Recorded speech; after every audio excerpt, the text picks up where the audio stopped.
आज उत्तर भारतीयों के सुंदर त्यौहार सनातनियों के लिए छठ पर्व का है। मेरा संपूर्ण उत्तर भारतीयों की सभी जीजियों को, सभी जीजाओं को, बेटियों को, बेटाओं को आज छठ पर्व की बहुत बहुत बधाई हो।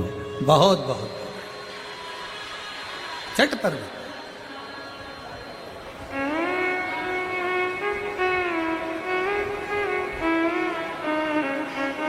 एक छोटी सी लाइन छठ पर्व की, उसके बाद में कथा का फिर वापस वही करेंगे।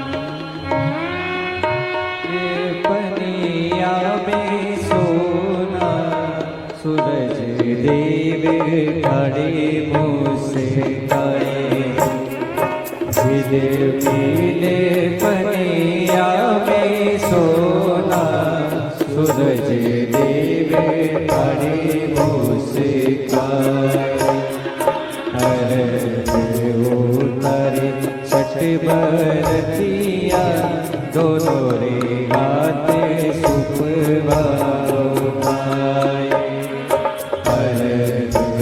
उतारे छठ बरतिया दोनों रे हाथ सुपवा उठाए।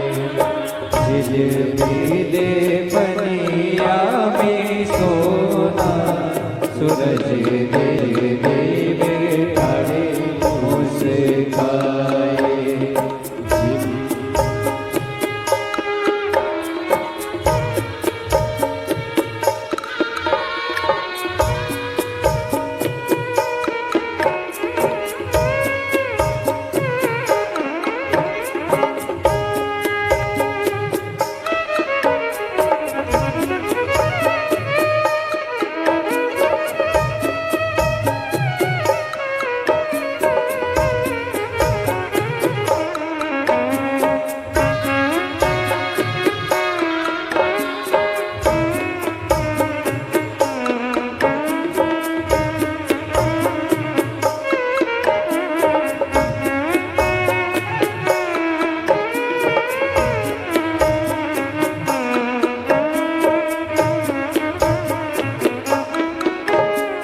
पनिया में टिम भरी रे दियरवा में सुबे बनेगा। पनिया में टिम भरी दियरवा में सुबे बनेगा। गिले कोरे गिले पर छैया जियर बादियर बने जा। गिल कोरे गिल पर छैया जियर बादियर। हमारे बीच में गुड़गांव के गुरुग्राम के विधायक श्री मुकेश जी शर्मा जी पधारे हैं। एक बार जोरदार ताली बजाते हुए स्वागत वंदन। जिले पनिया में सोना सूरज देव खड़े मुस्काए। जिले पनिया में सोना सूरज देव खड़े मुस्काए। पनिया में सोना सूरज देव खड़े हर हर महादेव। बोल छठी माता की। माता सती शिव जी के साथ में बिहार मंगल विवाह हो गया, परिणाम। पर दक्ष प्रजापति की चित्तवृत्ति में भाव प्रकट नहीं हुआ। दक्ष प्रजापति के हृदय में शिव के प्रति भाव जागृत नहीं। शिव महापुराण की कथा कहती है, किसी भी छठ के दिन अगर षडानंद कार्तिकेय जी महाराज का नाम लेकर 6 बेलपत्र और उस 6 बेलपत्र पर 6 दुर्वा, 6 पुष्प, 6 अक्षत के दाने रखकर षडानंद कार्तिकेय बाबा के स्मरण कर कर शिवलिंग की जो जलाधारी है, उस जलाधारी पर जहाँ अशोक सुंदरी का स्थान है, उसी के पास में कार्तिकेय जी का स्थान है। किसी भी छठ पर यदि आप बाबा को वो बेलपत्र, वो दुर्वा, वो पुष्प, वो अक्षत का दाना 6 समर्पित करते हैं, किसी भी छठ के दिन, षष्ठी के दिन स्कंद भगवान का नाम लेकर, स्कंदेश्वर बाबा का नाम लेकर, कार्तिकेय बाबा का नाम लेकर यदि समर्पित करते हैं तो जिंदगी में कितना भी कर्जा हो, वो कर्जा 3 महीने के अंदर समाप्त होता ही है। कितना भी कर्जा। कि 2 कारणों से मानव का शरीर मिला है, एक भगवान का भजन करने के लिए और दूसरे नंबर पर है अपने कर्म का भोग भोगने के लिए। ये 2 कारण हमारे जीवन में हैं और इन दोनों कारणों से हमें जो मानव की देह मिली है, इस मानव की देह को हमें परमात्मा की भक्ति के साथ में अपना कर्म करते हुए, अपने कर्म से हमको पीछे नहीं हटना है।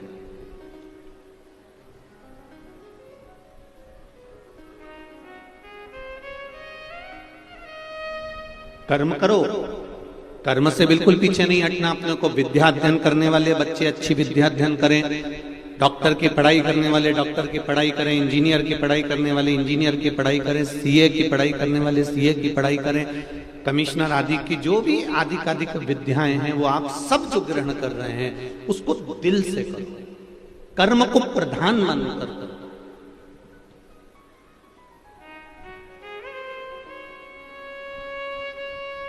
पर कर्म को प्रधान मानकर अगर आप आगे बढ़ रहे हो और कर रहे हो तो उसमें एक काम जरूर करना कि अपने कर्म के साथ में विश्वास को भी जागृत रखना।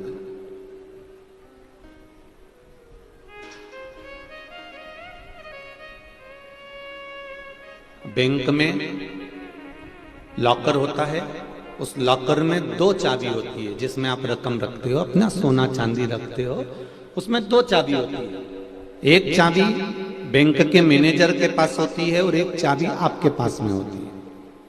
बैंक के मैनेजर एक चाबी आपको दे देते हैं और एक चाबी अपने पास में रखते हैं। एक चाबी को ले जाकर आप कितना भी घुमाओ वो लॉकर नहीं खुलता, वो लॉकर नहीं खुलेगा। बैंक का मैनेजर उस चाबी से, अपनी चाबी से घुमाएगा तो भी वो लॉकर नहीं खुलेगा। बैंक का मैनेजर कितना भी लॉकर खोलना चाहे तो भी वो लॉकर नहीं खुल सकता, और तुम अपनी चाबी घुमाकर कितना भी लॉकर खोलना चाहो वो लॉकर नहीं खुल सकता। लॉकर बैंक का मैनेजर कहता है कि एक काम करो, पहले तुम अपनी चाबी घुमा दो और फिर मैं अपनी चाबी लगाकर चले जाता हूं, या मैनेजर कहेगा मैं अपनी चाबी पहले लगा देता हूं फिर आप अपनी चाबी लगा दो। शिव पुराण कहती है कि कर्म की चाबी हमारे पास में, हम कर्म की चाबी को घुमाते रहें, घुमाते रहें, घुमाते रहें, लॉकर को खोलते रहें, कर्म करते रहें। कर्म की चाबी को घुमाना हमारा काम है और भाग्य की चाबी को घुमाना महादेव का काम है। वो आएगा और चाबी घुमाकर चले जाएगा।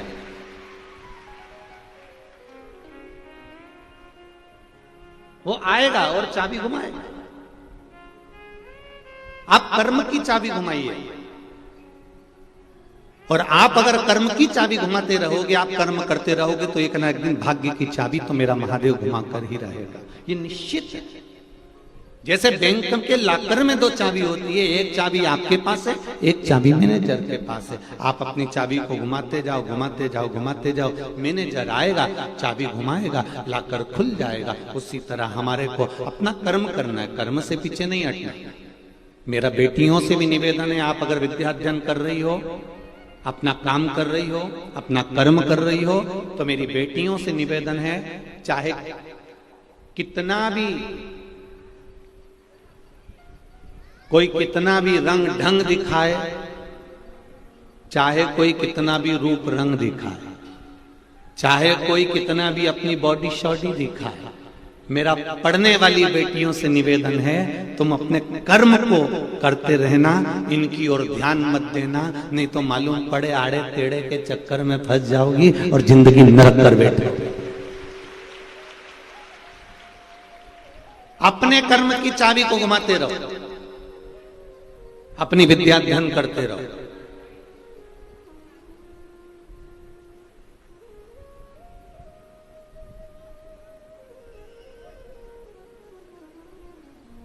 कोई तुमसे कहे कि मैं तुझको बहुत चाहूं, तो तुम भी कह देना मैं भी।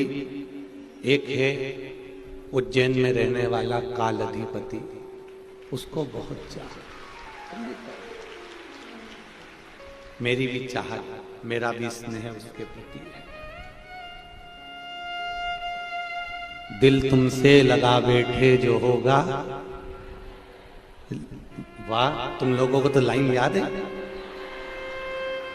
गजब, इतने अच्छे, इतने बढ़िया बढ़िया तुम लोग। रात्रि को भी मैंने देखा, किसी ने वीडियो भेजा था, क्या जोरदार जोरदार भजन हमारे आशीष जी दिखा रहे थे। हम तो खैर मोबाइल नहीं चलाते ना के बराबर, परंतु आशीष जी दिखा रहे थे कि क्या जोरदार जोरदार माताएं भजन गा रही थी, क्या जोरदार नाच रही, खूब आनंद ले रहे हैं, एंजॉय कर रहे हैं, भगवान की अविरल भक्ति को धारण कर रहे हैं। तो सत्य है, तुम लोग जब यहाँ से चली जाओ ना और इतना अच्छा अच्छा भजन गा के जब जाओ, तो घर पे जाके थोड़ा राइनोन से नजर उतरवा ले, इतना जोरदार जोरदार भजन गाते हो। दिल तुमसे लगा बैठे जो होगा, देखा जाएगा, तुम्हें अपना बना बैठे जो होगा, देखा जाएगा। एक बार मेरे देव अधिदेव महादेव को जब हमने अपना बना लिया, एक बार जब हमने शंकर को अपना बना लिया, एक बार मेरे शिव को जब हमने अपना बना लिया, तो अपने जीवन की जितनी भी दुख है, तकलीफ है, कष्ट है, रोग है, बीमारी है, जीवन की जितनी भी उलझने हैं, वो सब महादेव की रहेगी, अपनी नहीं रहेगी, अपनी नहीं आएगी।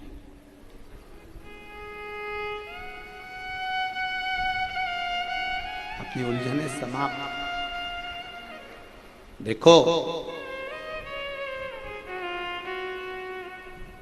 आप जिससे प्रेम करते हो ना, स्नेह करते हो ना,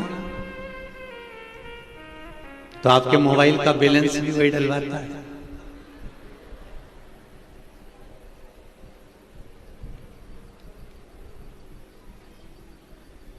चप्पल भी टूट जाएगी तो चप्पल थैली में भर के ले जाएगा और सुधरा के लाएगा। तू रुक जा, तू यहीं बैठ, मैं अभी आया। उन्हें गाड़ी दौड़ाई, उन्हें चप्पल सुधार के लाया।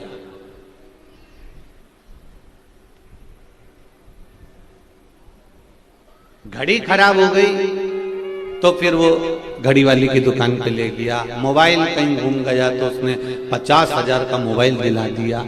जिससे प्रेम करा, स्नेह करा, उसने तुम्हारा खर्चा उठाना प्रारंभ किया। जरा विचार करना, केवल एक संसार के मनुष्य से प्रेम किया तो उसने केवल तुम्हारा खर्चा 2 साल 3 साल जब तक शादी नहीं हुई तब तक उठाया। पर एक बार अगर मेरे महादेव से प्रेम कर लिया तो उसने जिंदगी भर का बोझ उठा लिया, जीवन भर का।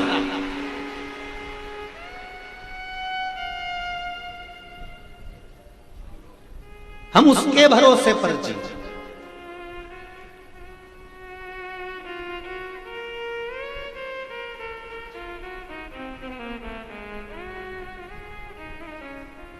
इस कलिकाल में, संसार सागर में, आज के समय में जिसका पुत्र अच्छा है, समझ लेना कि उसने जिंदगी में जो पुण्य करा था वो अच्छा करा था। पुत्र अगर अच्छा निकल जाए तो समझ लेना कि तुम्हारा किया गया पुण्य अच्छा था। एक बात आपसे कहना चाहेंगे, बहुत ध्यान से सुनना। एक लड़के को मोहल्ले के लोग खूब डंडे से और हाथ से मार रहे थे। आप पहुंचे और आपने पहुंचकर देखा कि एक लड़के को सब लोग मिलके मार रहे हैं, तो आप क्या करोगे? अरे बेचारा लड़का है रे, इसको क्यों मार रहा है? बोलो सही है कि गलत है? ये बेचारा लड़का, एक अकेला लड़का, और पूरे मोहल्ले के लोग मार रहे हैं। कोई डंडे से, कोई जूते से, कोई चप्पल से, कोई बताओ मारे जा रहे हैं। तो तुम क्या करोगे? तुम्हें दया आएगी कि नहीं आएगी? बोलो, जम के बोलो जरा, आएगी ना दया कि एक लड़के को इतने सारे लोग मिलके मार रहे हैं? कितनी दया है।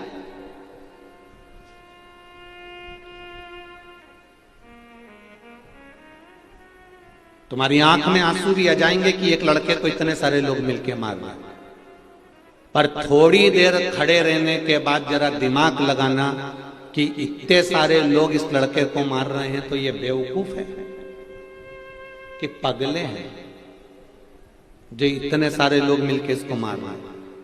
थोड़ी देर खड़े होकर तब पूछो, क्यों भैया इसको क्यों मार रहे हो? तब कोई बताएगा एक छोटी सी कन्या के साथ में, छोटी सी बच्ची के साथ में, 3 वर्ष की बेटी, और उसके साथ इसने गलत कृत्य कर दिया। अब तुम क्या करोगी? तुम भी पांव में से चप्पल निकाल के और 2-4 दोगी कि नहीं दोगी? अरे बोलो तो जम के कि एक छोटी सी कन्या के साथ में, छोटी सी बच्ची के साथ में गलत कर्म कर रहा, तुमने उठाया और तुमने भी मारना चालू कर दिया।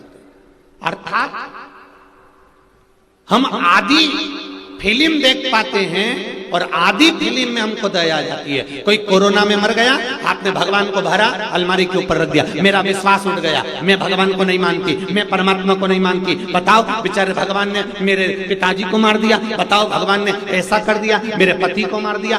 परमात्मा कभी किसी को नहीं मारता। शिव महापुराण की कथा कहती है ये तो पूर्व के कर्म का भोग भोगने के लिए मनुष्य की देह मिली है। कब किसको कैसे जाना है यह परमात्मा जानता है। हम आदि फिल्म में दुख व्यक्त कर रहे हैं। हम तो बस जाके खड़े हुए और हमें लड़के पर दया आ गई, इसको बताओ क्यों मार रहे हैं। उसी तरह हमको दया आ गई, मेरा पति चले गया, मेरा पिता चले गया, मेरा भाई चले गया, मेरा कुटुंब भी चले गया, भगवान ने ऐसा कर दिया, मैंने तो भगवान की इतनी पूजन करी थी, मैंने तो इतनी आराधना करी थी। तुमने सब कुछ करा पर तुम आधी फिल्म देख रहे हो। तुम्हें इससे पहले का नहीं मालूम कि इसके पहले जो जन्म हुआ था उस जन्म में इसने क्या करा था, ये तुमको नहीं है अंदाजा। उस कर्म के कारण मनुष्य को भोगना है और भोगने के बाद परमात्मा के द्वार जाना है। जन्म, मरण और परण, ये 3 मेरे महादेव के हाथ में हैं। कब किसको प्राण लेना है, कब किसको प्राण देना है और कब किसका विवाह करवाना है, ये महादेव जानते हैं। हमें इसका अंदाजा नहीं रहता। हम तो दुख मनाते हैं, पिताजी चले गए, हमें दुख मनाना पड़ता है कि पति चले गए, हमें दुख मनाना पड़ता है कि पत्नी चली गई, हमें दुख मनाना पड़ता है कि ये चले गया, हमें दुख मनाना पड़ रहा है कि ये चले गया। पर हमें अंदाजा नहीं है कि पूर्व का कर्म का भोग इसने भोगा है और कर्म का भोग भोगने के बाद ये गया है।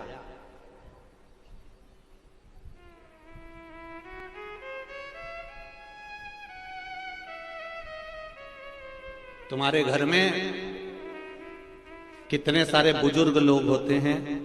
जब कोई घर में जवान मौत होती है ना तो घर के बूढ़े कहते हैं कि हमें उठा लेता भगवान, कम से कम इसका घर तो नहीं बिगड़ता। बोलो रे बोलो, ऐसा बोलते कि नहीं बोलता कि हमें उठा लेता पर इसका घर तो रह जाता, कहीं का बुढ़ा चले जाता, चल जाता, पर ये तो बच जाता। हम भगवान से कह रहे हैं, पर भगवान कह रहा है कि अभी तुझे नहीं उठाना है क्योंकि तेरा समय नहीं आया है। पर जिसकी घड़ी पल क्षण आखिरी हो गया, 21,600 श्वास मनुष्य के शरीर से रोज निकलती है।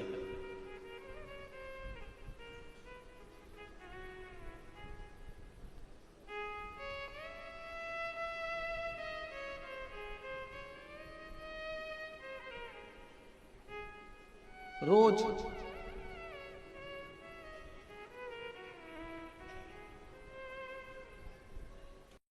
84 लाखवें नंबर की योनि है मनुष्य की। कौन सा नंबर पे हो? 84 लाख योनियां काटने के बाद ये मानव की देह मिली है। ये निंदा करने के लिए या चुगली करने के लिए या बुराई करने के लिए या गलत काम करने के लिए नहीं मिली। 84 लाख योनियों के धक्के खाने के बाद मानव का शरीर मिला है। 83 लाख 99,999 योनियां छोड़ने के बाद 84 लाखवें नंबर की योनि है मनुष्य की। इतनी योनियां निकली तब ये मानव का शरीर मिला। कितने कीमती हो तुम सब, जरा विचार तो करो।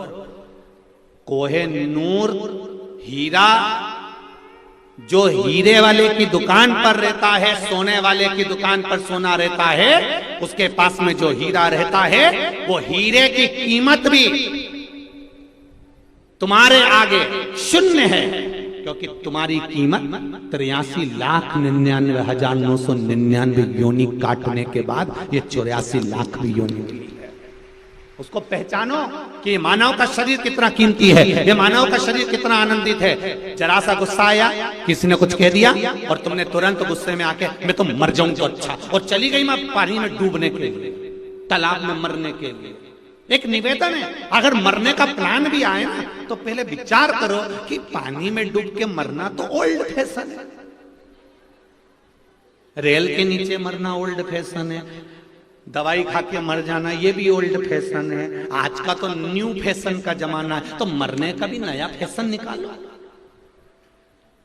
और मरने का नया फैशन एक ही है, अब मेरा मन संसार से उठ चुका है, अब मैं मरूंगी तो मेरा मरने का नया फैशन केवल एक है, मैं शंकर की आराधना कर कर कर जब तक शंकर जी नहीं चाहे तब तक नहीं मरूंगी। जा नहीं मरूंगी, चाहे पति कितनी भी जिद दिलाए, चाहे ससुराल वाले कितनी भी जिद दिलाएं, चाहे कुटुंब रिश्तेदार कितना भी जिद दिलाएं, चाहे कर्जे में लदालूम हो गया हो, चाहे कितना भी घाटा हो गया हो, चाहे जिंदगी का सारा दुख तेरे सिर पर आके पड़ गया हो, तो भी हमको मरना नहीं है। हम क्यों मरे? अगर मरूंगी तो शंकर भगवान का पूजन करते करते मरूंगी, एक लोटा जल चढ़ाते चढ़ाते जब शंकर जी चाहेगा तब मरूंगी। ऐसे कैसे मरूंगी? अब मरूंगी नहीं, सबकी छाती पे मूंग डालूंगी। नहीं मरना, प्लानिंग चेंज। क्यों मरे हम? रोज अखबार खोलो और रोज आ जाता है छोरा मर गया, फेल हो गया तो मर गया, सुसाइड कर लिया, ये कर लिया। काहे को करो? क्यों करो? जो ज्यादा तुम्हें तकलीफ दे तुम उतना उसके सामने पेंसिल से लाइन खींच के ना डेंटिंग पेंटिंग करके फिर जा ले जा। नहीं मरूं अभी मैं, मरना ही नहीं। जरा सा पति ने चिल्ला दिया, जरा सा घर में सास ससुर ने कुछ बोल दिया और तुमने अपना बैग उठाया और मायके चली गई। काय को जाऊं? तुम्हारे पिताजी ने दिल से तुमको विदा करा है, उस पिता को ससुराल की जरा जरा सी बात बताओगे तो पिता कितना दुखी होगा, जरा विचार करिए। बाबुल कितना दुखी होगा, जरा विचार करिए। नहीं जाना, जरा जरा सा विवाद हो तो भी अपन को अपने मायके नहीं जाना, यहीं रहूंगी मैं तो बस। और जितनी ज्यादा लड़ाई हो उतनी जोरदार रोटी बनाओ और उसमें घी लगा के नमक मिर्ची डाल के खा जा।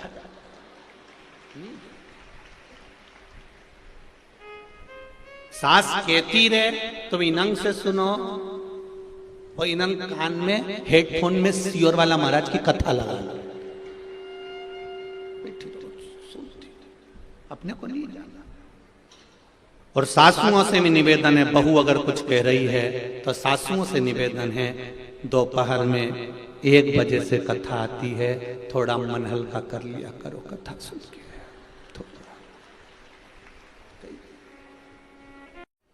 भगवान शंकर की उदारता में, भगवान शंकर की करुणा में हमें प्राण यूं नहीं छोड़ना। 84 लाख योनि अंतिम योनि है मनुष्य की देह। 83,99,999 योनि काटने के बाद ये मानव का शरीर मिला है, इसको यूं ही नहीं गमा देना है हमको, ऐसे ही नहीं छोड़ देना, बहुत मुश्किल से मिलता। और आज रायपुर की इस पावन धरा से चंपेश्वर शिव महापुराण की कथा में एक बात आप लोगों से कहना चाहूंगा, दिल से अपने पास रखना इस बात को। और जितने लोग आस्था चैनल पर कथा सुन रहे हैं, फेसबुक यूट्यूब पर कथा सुन रहे हैं, वो भी इस बात को स्मरण में रखना।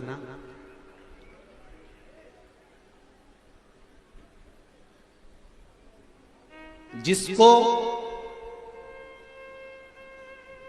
आपने समय दिया, जिसको आपने समय दिया, परिवार, कुटुंब, कबीला, रिश्तेदार, नातेदार, दोस्त, मित्र, मोहल्ले वाले, परिवार वाले, जिसको तुमने समय दिया, तुम्हारे दुख की घड़ी में, तुम्हारे तकलीफ की घड़ी में, जब तुम्हारे ऊपर कोई बड़ा कष्ट आ जाएगा, तो जिसको तुमने समय दिया है ये तुम्हारा साथ देने वाले नहीं रहेंगे। पर एक बात याद रखना, जिसको तुमने समय नहीं दिया, अपनी दुकान पर बैठे रहे, अपने काम धंधे में लगे रहे, अपने व्यापार में लगे रहे, अपने कार्य में डूबे रहे, लैपटॉप चलाते रहे, मोबाइल चलाते रहे, पर एक मिनट भी तुमने भोलेनाथ को नहीं दिया, पर तुम्हारी दुख की घड़ी में वो भोलेनाथ हर पल खड़ा मिलेगा, ये निश्चित।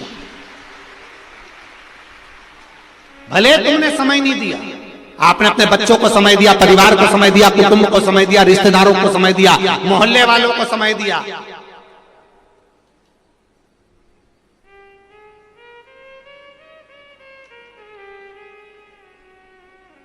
सबको समय दिया, पर भगवान के मंदिर जाने का समय नहीं है आपके पास में। एक लोटा जल शिव जी को चढ़ाने का समय नहीं है आपके पास में। आपको कहां जाना है आप पहले से निश्चित कर लेते हो, आपको क्या खाना है पहले से निश्चित कर लेते हो। मैं रायपुर जाऊंगी, वहां जाऊंगी, बाजार में जाके चौपाटी पे चाट खाऊंगी, मेरे मन में ये आया, मेरे मन में वो आया। तुम्हें क्या करना है ये तुमने पहले सोच कर रखा है। तुम अपना समय परिवार को, कुटुंब को, नातों को, रिश्तों को कमाने में, व्यापार में, व्यवसाय में, सब में लगा सकते हो, पर आपके पास में समय नहीं है तो देवाधिदेव महादेव को एक लोटा जल चढ़ाने का नहीं है। माताएं अपने अपने पतियों से कहती हैं मंदिर चले जाया करो, मेरे पास में समय नहीं है, अभी व्यापार का समय, शादी का सीजन चालू हो जाएगा, दिवाली का सीजन चालू हो जाएगा, होली का सीजन चालू हो जाएगा, सीजन तो चलता रहेगा, पर ये श्वास कब रुक जाएगी? 21,600 श्वास में से कौन सी श्वास आखिरी हो जाएगी ये किसको मालूम, ये किसको पता है कि कौन सी श्वास आखिरी है हमारी, कौन सा पल, कौन सी घड़ी आखिरी है हमारी।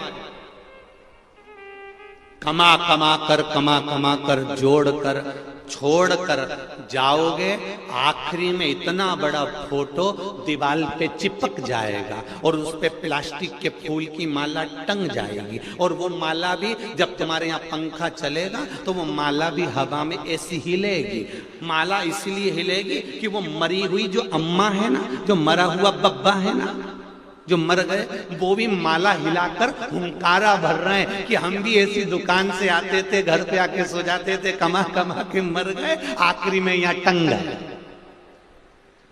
निवेदन है, टंगना सबको है, चाहे वो सीहोर वाला महाराज हो, चाहे तुम हो, सब टंगेंगे, ये पक्का है। पर टंगने से पहले एक काम करो, शंकर भगवान के मंदिर जाना प्रारंभ करो, एक लोटा जल चढ़ाना प्रारंभ करो, शिव की आराधना करना प्रारंभ करो, भगवान की भक्ति करना प्रारंभ करो। क्यों? क्योंकि ये सब तो पूरे रिश्ते, नाते, कुटुंब, कबीले तो शमशान में जब आग लगेगी, आग लगाने के बाद में आप और इनका संबंध खत्म हो जाएगा, तब आखिरी का संबंध तो वो भोलेनाथ ही निभाएगा। सब आग लगा के चले जाएंगे शमशान में, तुम भी अकेले और महादेव भी अकेले। शमशान में किसका निवास है? शंकर भगवान को उनके ससुर दक्ष प्रजापति ने श्राप दिया था, शिव मैं तुम्हें श्राप देता हूं कि तुम शमशान में निवास करोगे। शमशान में मेरे भोलेनाथ का निवास है, शंकर भगवान का निवास है। आखिरी में अंतिम समय पर अगर कोई साथ देने वाला है, सब आग लगाकर चले जाएंगे, लकड़ी कंडा सब डालकर चले जाएंगे, फिर तीसरे के दिन आएंगे, 3 दिन बाद। अभी 3 दिन में तेरा क्या होगा रे कालिया, जरा विचार कर, ये 3 दिन में होगा क्या?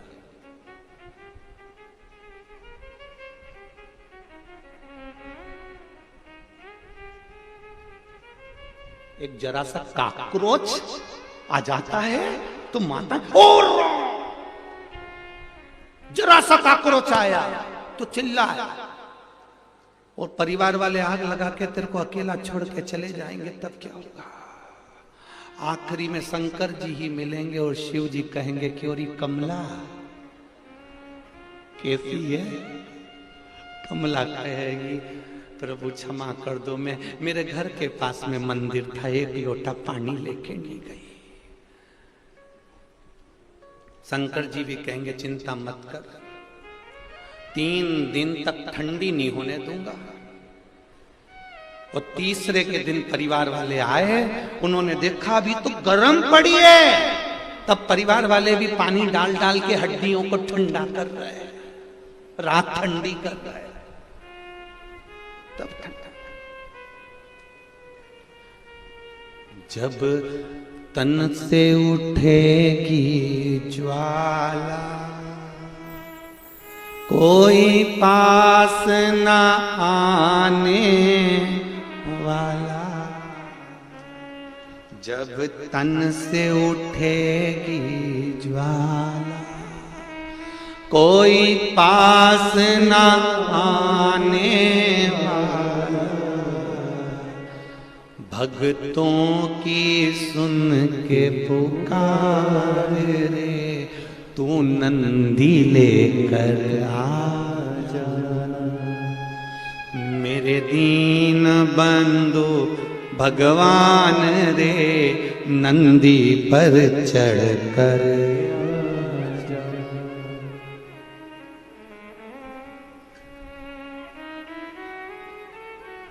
अंत समय प्रभु आना पड़ेगा, वचन दिया तो निभाना पड़ेगा।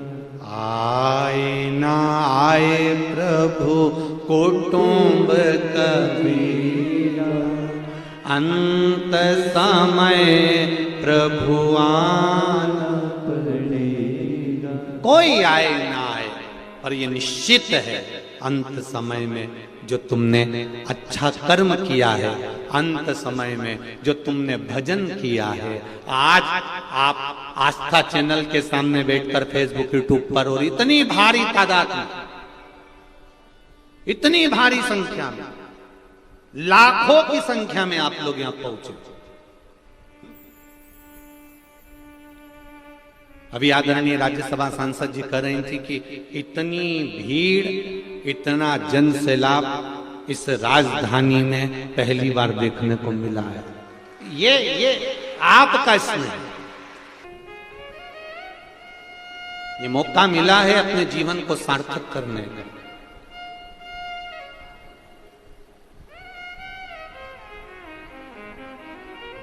अपने जीवन को धन्य बनाने का मौका। महाराज हृदय से पुकारो।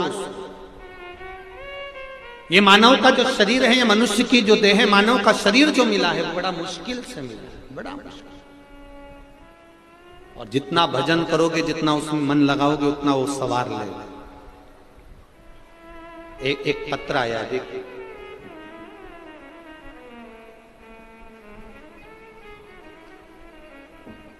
पत्र तो बहुत सारे हैं, पर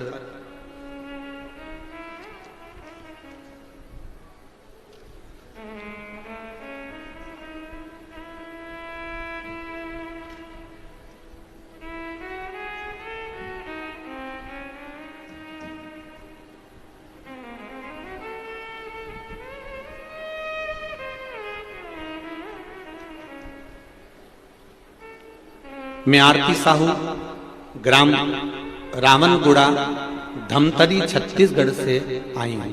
कहीं बैठी हो तो हाथ हिलाइएगा। आप ही हैं? दोनों हाथ हिला दो बेटा। श्री शिवाय नमस्तुभ्यम। शिव जी की कृपा का क्या बखान करते हैं गुरुदेव। घटना 4 अगस्त 2022 शाम लगभग 5:45 की है।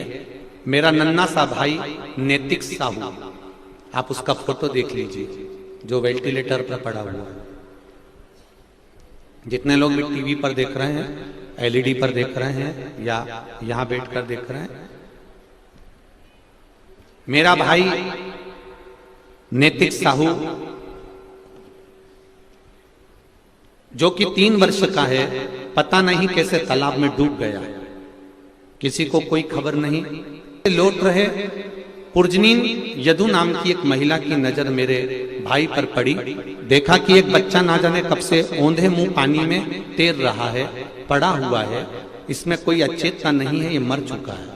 घबराहट में बच्चे को पानी से बाहर निकालने की हिम्मत नहीं जुटा पाई तथा आनंद फानन में नजदीक के ही घर से एक युवक को बुला लाई और युवक भगवाराम साहू द्वारा मेरे भाई को अचेत अवस्था में पानी से बाहर निकाला गया। शरीर में कोई प्रतिक्रिया नहीं थी क्योंकि उसको डूबे हुए आधा घंटा से ज्यादा हो चुका था। मातम सा छा गया पूरे परिवार में, रोने लगे सब। आनंद फानन हॉस्पिटल लेकर गए, डॉक्टरों द्वारा भी निराशाजनक संकेत दे दिया गया। अब आसरा सिर्फ भोलेनाथ का था। आपकी कथा निरंतर सुनी है, आज तक आपके सामने कभी नहीं आई, पर कथा टीवी पर सुनती रहे। मैंने पास के शिव मंदिर में जाकर श्री शिवाय नमस्तुभ्यम का महामृत्युंजय का मंत्र स्मरण करना प्रारंभ करा। शिव जी से जाकर कहा, भोलेनाथ एक भाई है, बचा लीजिए। रात्रि लगभग 9 बजे तक मेरी आंख से अश्रु बहते रहे और मैं शंकर जी को जल चढ़ाती रही। आप 1 लोटे की कहते हो, मैंने शिव जी को उस दिन बहुत लोटा भर भर के जल चढ़ाया गुरुदेव। तभी बाबा की कृपा ऐसी हुई कि एक लाल साड़ी पर माता आकर कहती है, सियोर वाला महाराज कहता है बेलपत्री ले जाकर उसके पलंग के पास रख दे। और मैंने बेलपत्री ले जाकर उसके पलंग के पास में डॉक्टर को दी। आधे घंटे के बाद 12:15 पर मेरे भाई को होश आ गया, मरा हुआ जिंदा। शिव है शंकर। मेरे भाई का फोटो भजा है और मेरा भाई अब ठीक है। श्री शिवाय नमस्तुभ्यम बाबू बैठिए, हर हर महादेव। बैठिए बैठिए बैठिए विराजिए। श्री शिवाय नमस्तुभ्यम। शिव कृपा इसी को कहते हैं, भगवान शंकर की उदार करुणा, कृपा, दया।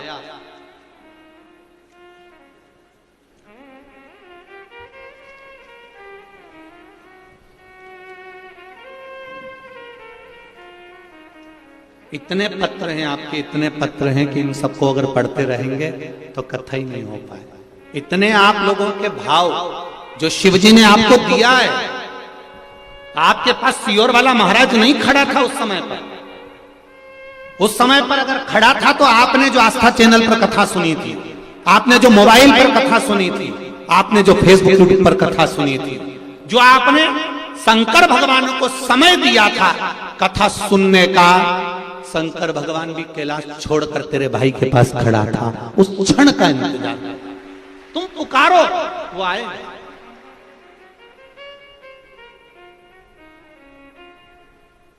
भक्ति में बल होना चाहिए।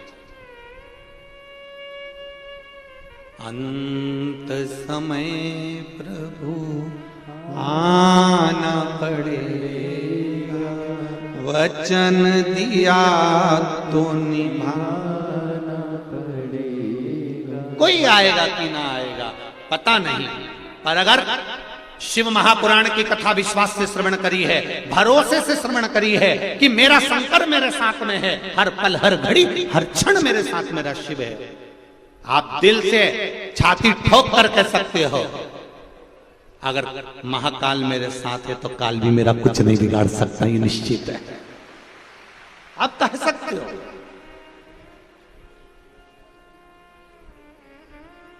चित्त वृत्ति में शिव होना चाहिए महाराज।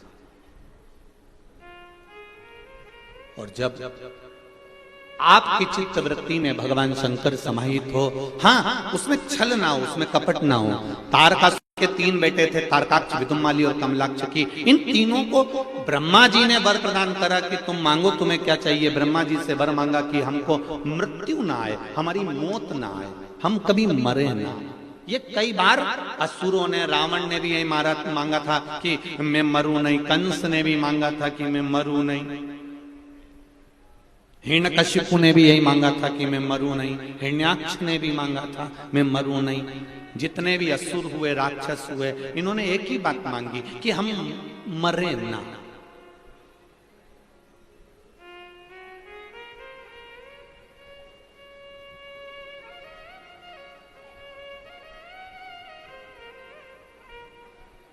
वो तो अच्छा है यमराज से किसी की रिश्तेदारी नहीं है। अगर यमराज से रिश्तेदारी होती ना और यमराज तुम्हारे यहां आता तुमको उठाने के लिए कि कमला चल तेरा अंतिम समय आ गया, तो कमला कहती रुक जा, अंदर अलमारी खोलती और अटैची में पैसा भरकर यमराज को देकर कहती पड़ोसन को ले जा।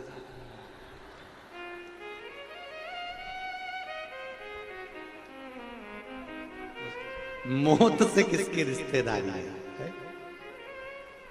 आज हमारी कल तुम्हारी बारी है। मृत्यु तो मृत्यु है, यमराज से पहचान नहीं है।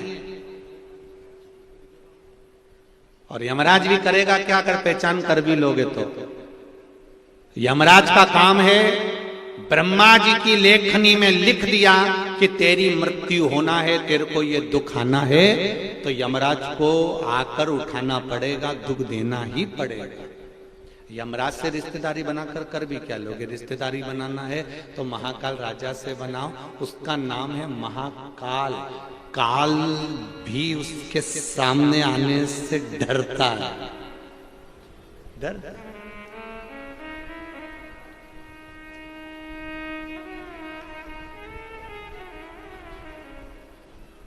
एक घर में बुजुर्ग व्यक्ति होता है ना, बूढ़ा सा व्यक्ति होता है, दुकान पे बैठता है। पिताजी अगर दुकान पर बैठते हैं, बूढ़े से व्यक्ति दुकान पर बैठते हैं, बुजुर्ग व्यक्ति दुकान पर बैठते हैं। साइड की एलईडियां चालू करिए, राइट हैंड के साइड की एलईडियां।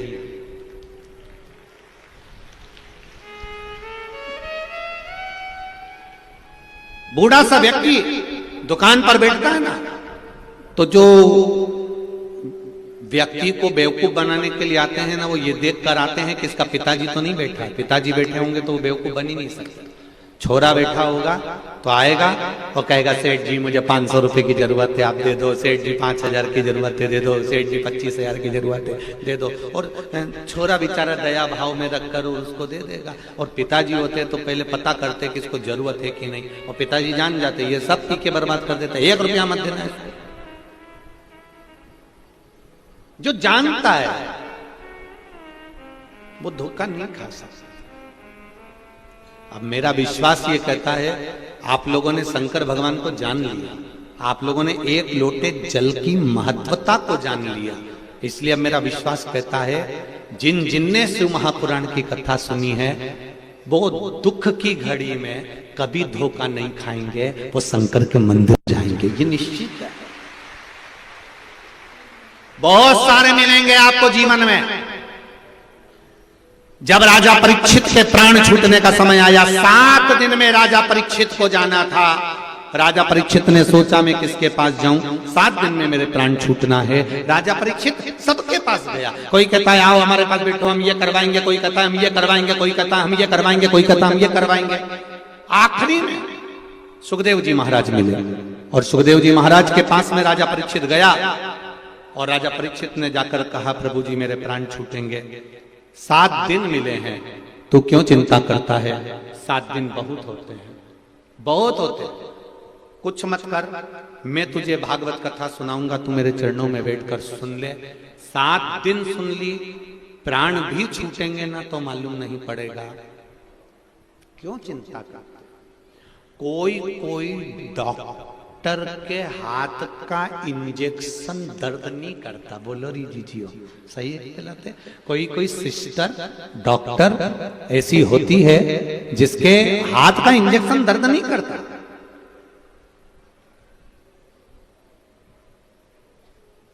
कोई सिस्टर डॉक्टर ऐसी होती है, इसलिए तुम लोग जब इंजेक्शन लगवाने जाते हो तो पूछ लेते हो डॉक्टर साहब हैं क्या, फिर वो देखोगे वो सिस्टर है क्या, वो मेरे बच्चे को इंजेक्शन लगा देगी। क्यों? क्योंकि उसका हाथ हल्का है ना, तो इंजेक्शन लगाएगी ना तो दर्द नहीं होगा, ये निश्चित है। तो वो तुमने देखा कि ये मिलेगा तो दर्द नहीं होगा, वो इंजेक्शन लगाने वाली बहुत सम्मुख में आ जाए, वो डॉक्टर दिख जाए। उसी तरह जैसे तुमने देख लिया कि इसका हाथ हल्का है, ये इंजेक्शन लगाएगी तो दर्द नहीं होगा, उसी तरह शिव महापुराण भी ऐसी है कि जब दुख का समय आता है, शिव महापुराण की रूई डॉक्टर हाथ पे फेर देता है, तुम्हारे मन में एक लोटा जल का क्रम सम्मुख में आकर खड़ा हो जाता है, तो तुम्हारा दुख अपने आप हल्का हो जाता है कि मेरा शिव मेरे साथ है। एक पत्र और देखते हैं।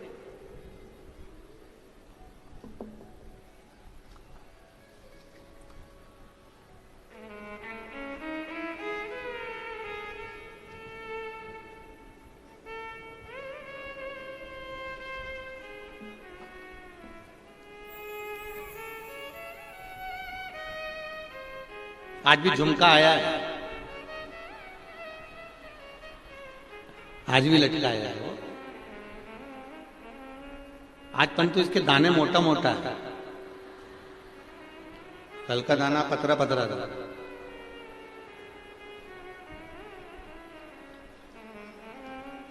मेरा नाम जय प्रकाश साहू, में छत्तीसगढ़ फिल्मों में हीरो और गायक हूं। जय प्रकाश जी साहू कहीं बैठे हो तो हाथ जरूर हिलाइएगा, जहां कहीं भी बैठे हो। मैं छत्तीसगढ़ी फिल्मों में हीरो का काम करता हूं और गायक का काम करता हूं। डगनिया निवासी हूं, राजकुमार कॉलेज में काम करता हूं। गुरुजी, मेरी जीभ में एक छाला था जो 4 से 5 साल पुराना था। मैंने बहुत इलाज करवाया, डॉक्टर भी उस छाले को गलत बता रहे थे, लाखों रुपए खर्च कर दिए पर वो ठीक नहीं हुआ। आपके बताए अनुसार मेरी पत्नी के कहने पर पहली बार शिव जी के मंदिर गया, और ऐसा मंदिर आपने कहा था जो आपके नजदीक से भी अगर दूर हो तो ऐसे मंदिर में जाना जहां कोई नहीं जाता, उस मंदिर में मैं चला गया, पत्नी को साथ ले गया। कभी मैंने जिंदगी में कोई पूजा आरती नहीं करी थी और ना उस मंदिर में कोई जाता था, मैं पहली बार गया और मैंने भगवान शिव को, आप कहते हो कुंदकेश्वर महादेव का नाम लेकर शंकर भगवान को जल चढ़ाकर पीना, मैंने शिव जी को कुंदकेश्वर महादेव का नाम लेकर जल चढ़ाया। सुबह शाम दोनों समय उस मंदिर में जाने लगा। मेरा इच्छा मंदिर जाने की बढ़ गई और मैं उस मंदिर में नित्य जाने लगा। बाबा की कृपा देखिए गुरुदेव, महाकाल की कृपा ऐसी थी, उस मंदिर में पहले कोई नहीं आता था, अब लोग आना चालू हो गए। आज बाबा की कृपा से 4 से 5 साल पुराना जो छाला मुख में था, डॉक्टर इसको गलत बता रहे थे, जांच पे जांचें चल रही थी, इलाज पर इलाज चल रहा था और मैं ठीक नहीं हो पाया था 5 साल से। बाबा की कृपा से शिव जी को 1 लोटा जल चढ़ाकर बेलपत्री उठाकर जब खाना चालू करा, आज मेरे मुख से छाला चले गया और मैं ठीक हो गया। ये पत्र है, मैं ठीक हो चुका हूं। 5 साल जिस छाले का इलाज चला, 5 साल जिस छाले के लिए प्रयास करता रहा, वो ठीक नहीं हो पाया। शिव कृपा।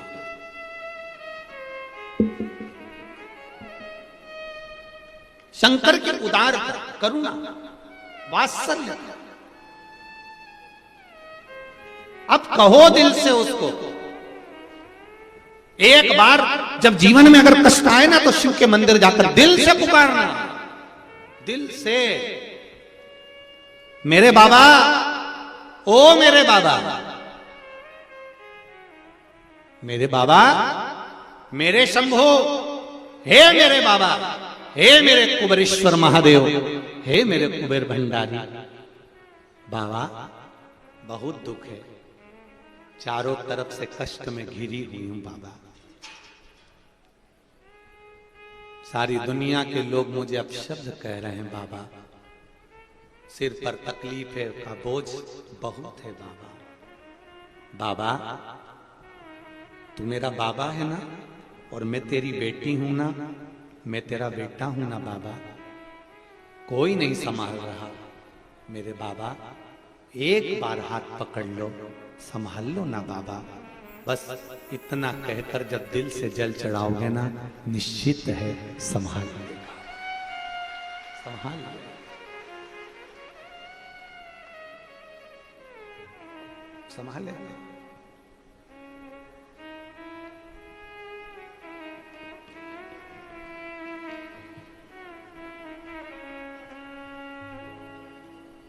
तेरा ही सहारा है मेरे भोले बाबा, तेरा ही सहारा है मेरे भोले बाबा। कब से खड़े हैं झोली पसार, क्यों ना सुनो तुम मेरी पुकार। कब से खड़े हैं झोली पसार, क्यों ना सुनो तुम मेरी पुकार। ओ कब से खड़े हैं झोली पसार, क्यों ना सुनो तुम मेरी पुकार। कब से खड़े हैं झोली पसार, क्यों ना सुनो तुम मेरी पुकार। अरे तेरा ही सहारा है मेरे भोले बाबा, तेरा ही सहारा है मेरे भोले बाबा। बस तेरा ही सहारा है मेरे भोले बाबा, तेरा ही सहारा है मेरे भोले बाबा। जय हो।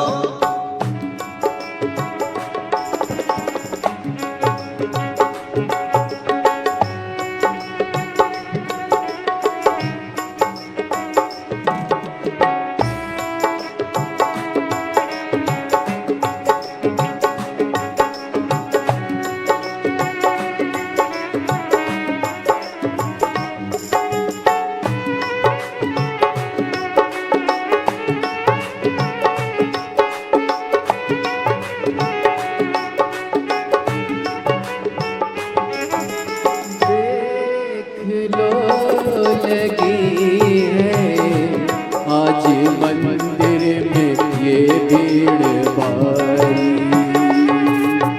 देख लो लगी है आज मंदिर में ये भीड़ भारी। दर्शनों के खातिर आए हैं लाखों नर और नारी। दर्शनों के खातिर आए हैं लाखों हर नर नारी। आ जाए भोले बाबा, आ जाए भोले बाबा, दिलों ने पुकारा है मेरे भोले बाबा। बस दिलों ने पुकारा है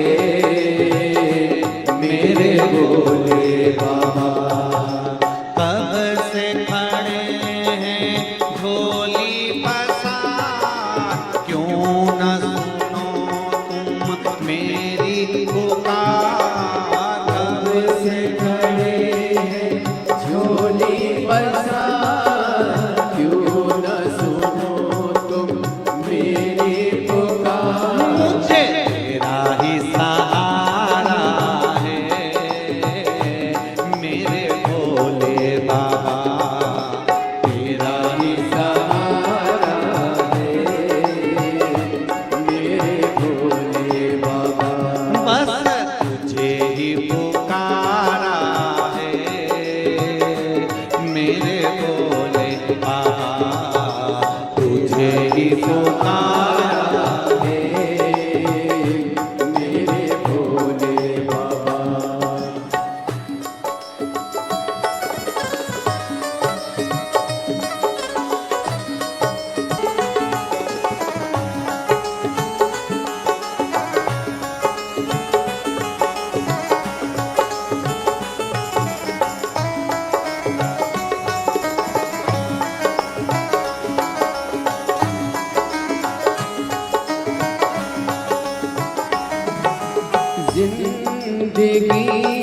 से हारे, गम ज़माने के हम लेके आए। जिंदगी से हारे, गम ज़माने के हम लेके आए। तू बता जहाँ में लोग अपने हुए क्यों पराए। तू बता जहाँ में लोग अपने हुए क्यों पराए। तेरे सिवा दुनिया में, तेरे सिवा दुनिया में कोई ना हमारा है। मेरे भोले बाबा कोई ना हमारा है। मेरे भोले बाबा कब से खड़े हैं झोली पसार, क्यों न सुनो तुम मेरी पुकार। कब से खड़े हैं झोली पसार, क्यों न सुनो तुम मेरी पुकार। ओ कब से खड़े हैं झोली पसार, क्यों न सुनो तुम मेरी पुकार। कब से खड़े हैं झोली पसार, क्यों न सुनो तुम मेरी पुकार। मुझे तेरा ही सहारा है मेरे भोले बाबा, तेरा ही सहारा है मेरे भोले बाबा। मैंने तुम्हें ही पुकारा है मेरे भोले बाबा, तुम्हें ही पुकारा है मेरे भोले बाबा। जय हो।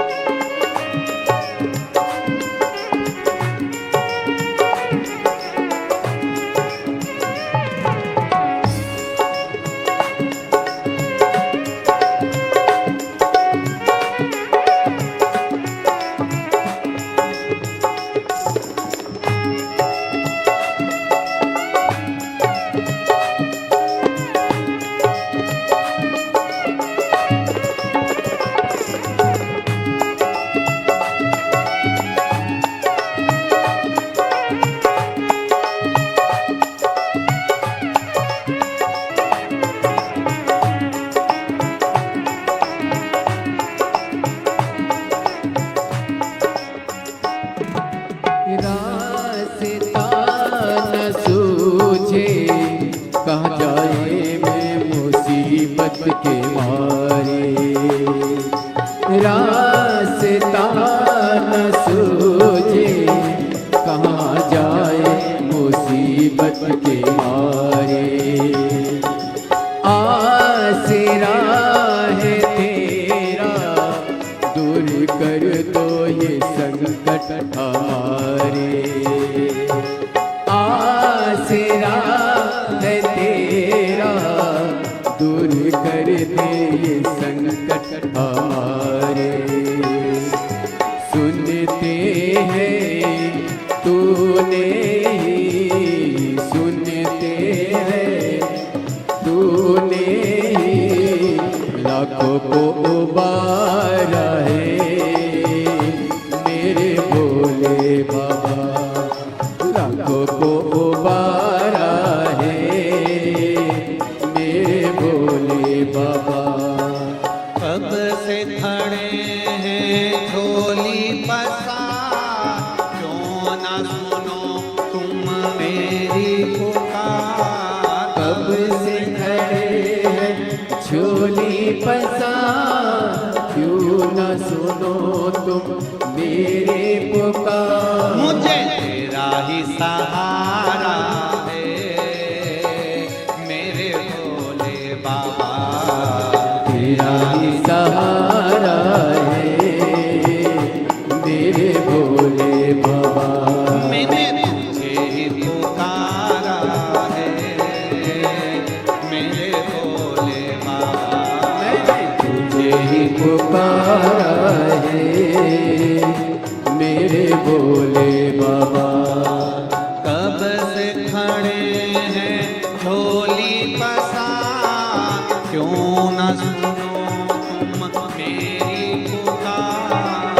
कब से खड़े हैं झोली पसार, क्यों न सुनो तुम मेरी पुकार। वो कब से खड़े हैं झोली पसार, क्यों न सुनो तुम मेरी पुकार।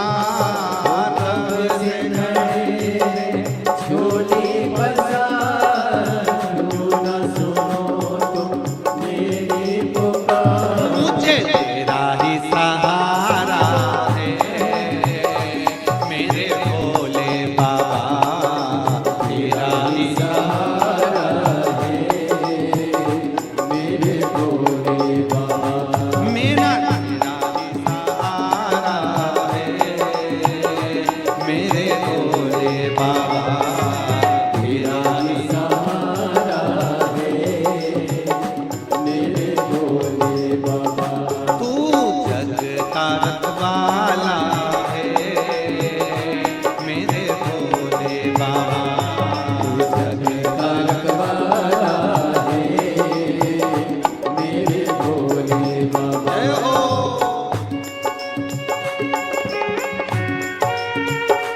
देख लो लगी है आज मंदिर में ये भीड़ भारी। देख लो लगी है आज मंदिर में ये भीड़ भारी। दर्शनों की खातिर आए हैं लाखों नर और नारी। दर्शनों के खातिर बड़े आनंद आए हैं लाखों नर और नारी। आ जाए भोले बाबा, आ जाए भोले बाबा। इन्होंने पुकारा है मेरे भोले बाबा। इन्होंने पुकारा है मेरे भोले बाबा। कब से खड़े हैं झोली पसार, क्यों न सुनो तुम मेरी पुकार। कब से खड़े हैं झोली पसार, क्यों न सुनो तुम मेरी पुकार। वो कब से खड़े हैं झोली पसार, क्यों न सुनो तुम मेरी पुकार। कब से खड़े हैं झोली पसार, क्यों न सुनो तुम मेरी पुकार। अरे तेरा ही सहारा है मेरे भोले बाबा। तेरा ही सहारा है मेरे भोले बाबा। मैंने तुम्हें ही पुकारा है मेरे भोले बाबा। मैंने तुम्हें सहारा है मेरे भोले बाबा।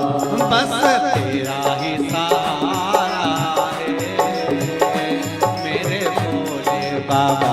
बस तेरा ही सहारा है मेरे भोले बाबा। मुझे तेरा ही सहारा है मेरे भोले बाबा। मुझे तेरा ही सहारा है मेरे भोले बाबा। मुझे तेरा ही सहारा है मेरे भोले बाबा। मुझे तेरा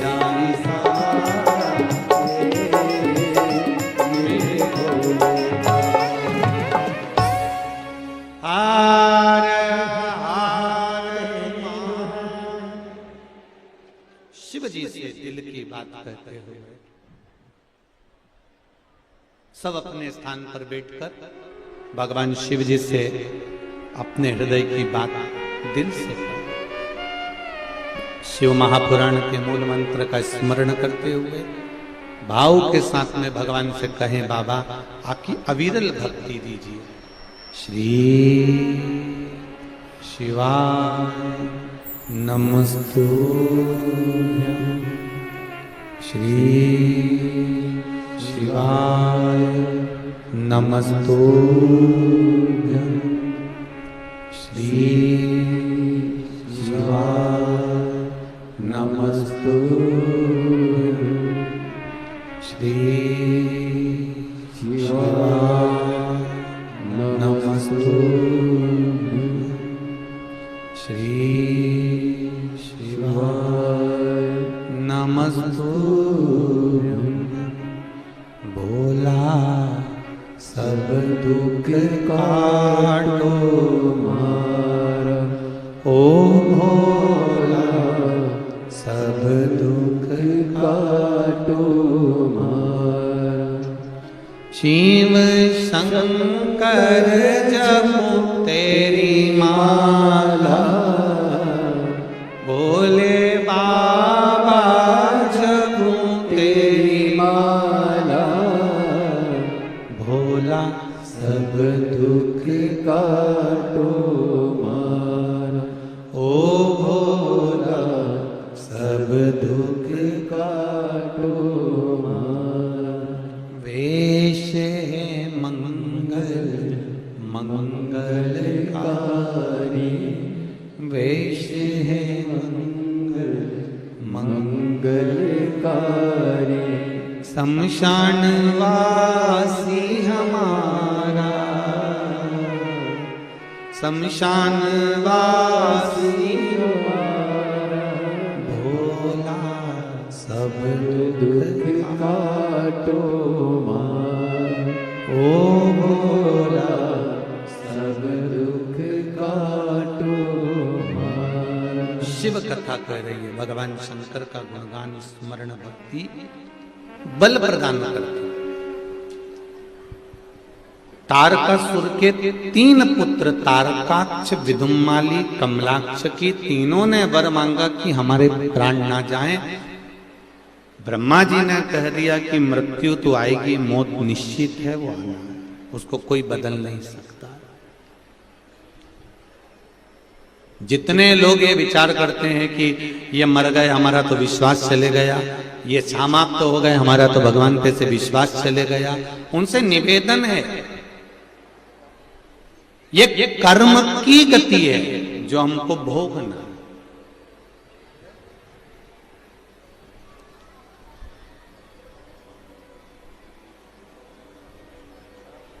एक सहारा यदि भगवान छीन लेता है तो भगवान उसके लिए 2 या 4 सहारे कहीं ना कहीं से भेज देता है,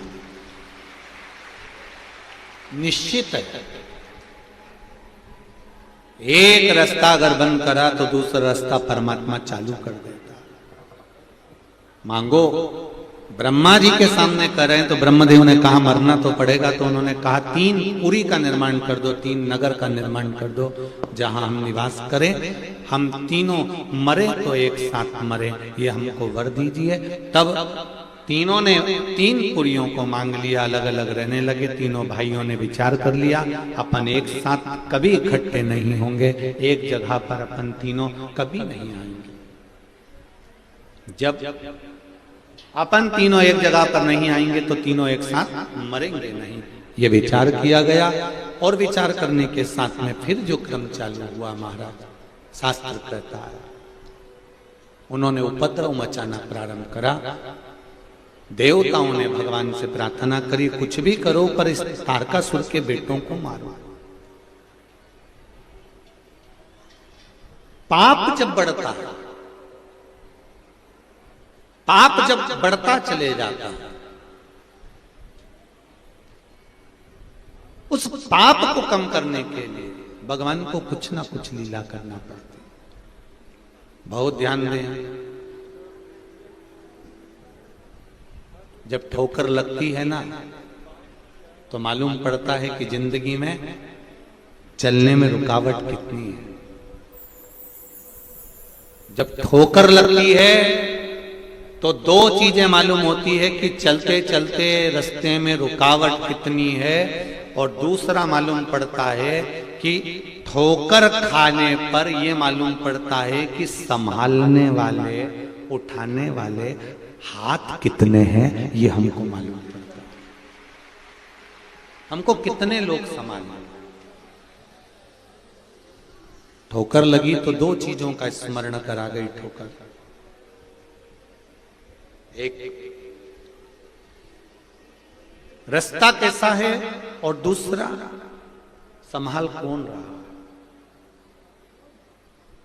दुख आता है ना तो ये बताकर जाता है कि तेरे अपने तेरा साथ नहीं देते।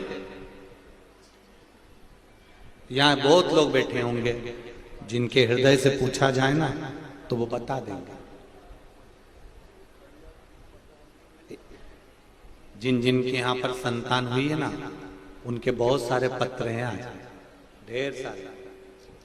इतने पत्र लगे हुए हैं, किसी के यहाँ 8 साल बाद संतान हुई, किसी के यहाँ 5 साल बाद संतान हुई। ढेर पत्र आज संतान प्राप्ति के आप लोगों ने भेजे हैं। इन्होंने एक पत्र में एक बात बड़ी सुंदर लिखी है कि गुरुजी, आप कहते हो कि जब सब दूर से रास्ते बंद हो जाएं, किसी ने पत्र में लिखा है, सारे रास्ते जब बंद हो जाएं, तब उन रास्तों के बंद होने पर आपने बड़ी सुंदर बात कही कि सब दूर से ठोकर खाने के बाद, सब दूर से हारने के बाद महादेव फिर अपनी गोदी में झेल लेता है, फिर वो गिरने नहीं देता। उस महादेव ने हमको झेला। किसी को 8 साल के बाद संतान हुई, किसी को 5 साल के बाद, किसी को 14 वर्ष के बाद।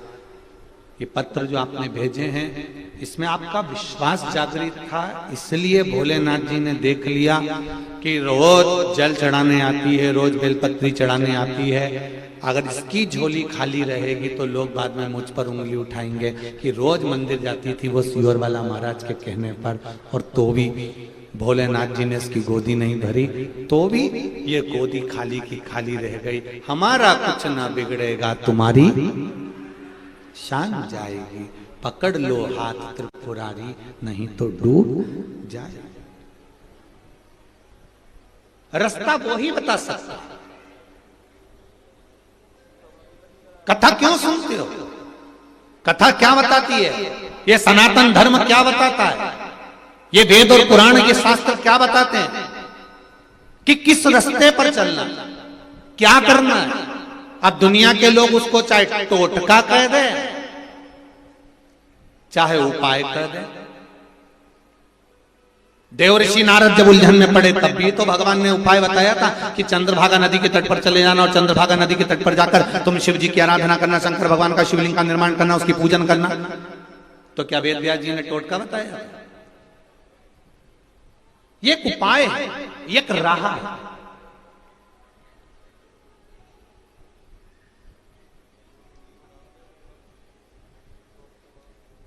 आजकल किसी से एड्रेस पूछने की जरूरत नहीं पड़ती। गाड़ी चला रहे हो तो क्या करना पड़ता है? मोबाइल पे जम के बोलो, जरा जम के, गूगल मैप खोलो और उस पे डाल दो गुड़ियारी हनुमान जी के मंदिर में कथा कहाँ चल रही है। उन्हें तुमने डाला और वो बताते बताते left turn, right, straight, 300 metre की दूरी पर, बोलो बोलो, ऐसी बोलती ना भाई। अब उसकी भाषा तो हमको आती नहीं,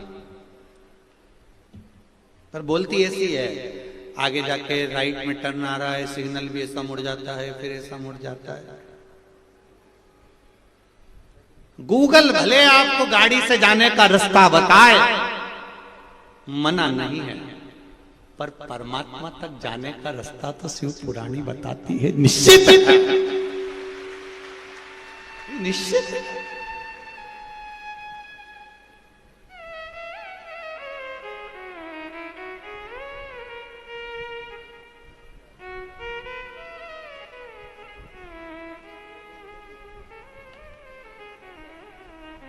अच्छा, एक आध बार गड़बड़ रास्ता भी बता देती है गूगल, ऐसा थोड़ी ना कि नहीं बताती। एक बार हम सालासर जी से अभी सालासर जी से कथा करके आ रहे थे, वो शर्मा जी मैप चला रहे थे हमारे। अब उन्होंने कहा इधर जाओ इधर जाओ, जाते जाते जाते जाते तालाब के अंदर ले जाके खड़ा कर दिया।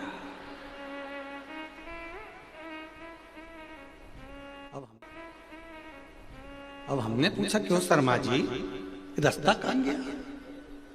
कि गुरुजी रास्ता तो ये बता रहा, तुम भी देख लो, हमने भी देखा गूगल मैप पे तो वही रास्ता, तो यहाँ तो पानी भरा हुआ है।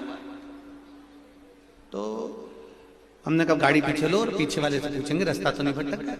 तो फिर गाड़ी वाले से पूछा, एक कोई व्यक्ति मोटरसाइकिल लेके आ रहा था, भैया हमने गूगल मैप पे नहीं रास्ता सही है, पहले रास्ता यही था, अब तालाब खोद के पानी भर दिया गया।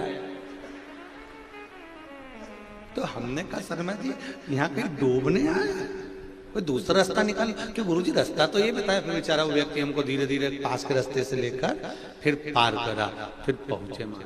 तो ये गूगल मैप, गूगल आपकी गाड़ी का रास्ता बता सकती है जाने का, पर सारी समस्या से निकलने का रास्ता तो केवल शिव महापुराण ही बता पाती है। निश्चित है सारी समस्या का हल एक लोटा जल, बहुत है, बहुत। ये रास्ता छांट दिया उसने। पहले लोग कहते थे यज्ञ करो, अनुष्ठान करो, ये करो, वो करो, आंख बंद करके बैठे रहो। अब बेचारा आंख बंद करके बैठा भी रहे तो थोड़ी देर बाद उसकी आंख यूं खुली जाए, कहीं मेरा बैग उठा के कोई ले तो नहीं गया।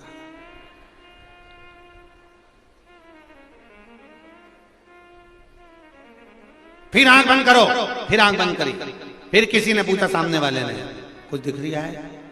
हाँ, क्या दिख रहा है? मेरे घर की अलमारी में 500 का नोट रखा है।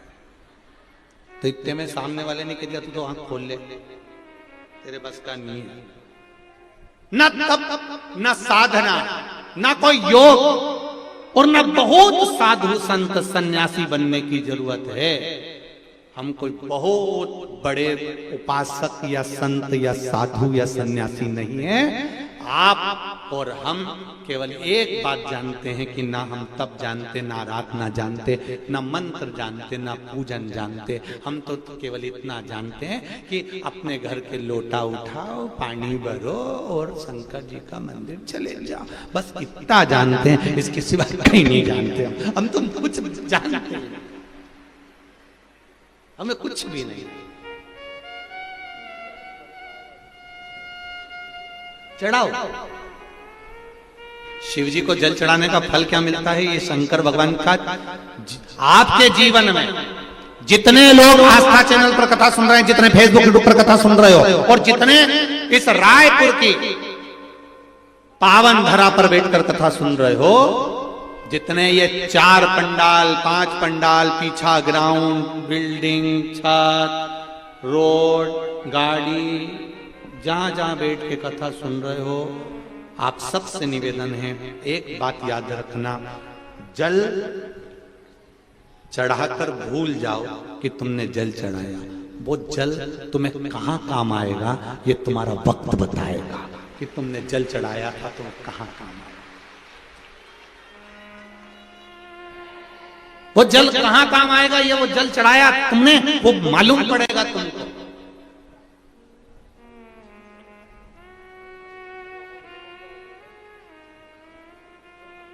बोल बम का नारा है, बाबा एक सहारा है। तुम तो इतने धीमे से बोले, तुम लोगों को याद नहीं था का? याद था तो फिर इतना धीमा से काहे बोले हो? बोल बम का नारा है, बोल बम का नारा है, बाबा एक सहारा है, उसके सिवाय कुछ नहीं। तुम्हारा चढ़ाया गया जल, तुम्हारा चढ़ाया गया बेलपत्र, तुम्हारा चढ़ाया गया भजन, तुमने जो कीर्तन किया है वो कहां काम आएगा ये समय बताएगा। जब तुम्हारे जीवन में जब जब वो पल सम्मुख आएगा तब शिव जी खुद आकर खड़ा हो जाएगा। और एक बात बहुत अच्छे से याद रखना, जितने यहां बैठे हो ना, अपनी बुद्धि में उतार लेना, भगवान कभी भी अपने असली स्वरूप में तुम्हारे सामने नहीं आता। भगवान कभी नंदी पर बैठकर नहीं आएंगे, भगवान राम जी कभी धनुष लेकर तुम्हारे सामने नहीं आएंगे, भगवान कृष्ण कभी बंसी बजाते हुए तुम्हारे सामने नहीं आएंगे, देवी मैया कभी तुम्हारे सामने प्रकट नहीं होगी, कोई 33 कोटि देवी देवता तुम्हारे सामने कभी अपने असली स्वरूप में नहीं आते। भगवान हमेशा तुम्हारे किसी ना किसी परिचित का रूप रखकर आकर काम निकाल कर चले जाते हैं। किसी परिचित का रूप रखकर आएंगे और काम निकाल कर चले जाएंगे। ये बसंत कुमार जी अग्रवाल जी कथा करा रहे हैं, ये बसंत कुमार जी कथा नहीं करवाते, ये कथा इनके करवाना बड़ा कठिन था। पर आप सब छत्तीसगढ़ वासियों का जो प्रेम है शंकर जी के प्रति, इतने दिन से जो लोटा भर के जल चढ़ा रही थी ना, और रोज शंकर जी की कथा टीवी पे सुन रही थी, इसमें से किसी ना किसी ने जरूर शंकर जी से कहा होगा कब तक टीवी पे सुने, एक बार महाराज को बुलाना।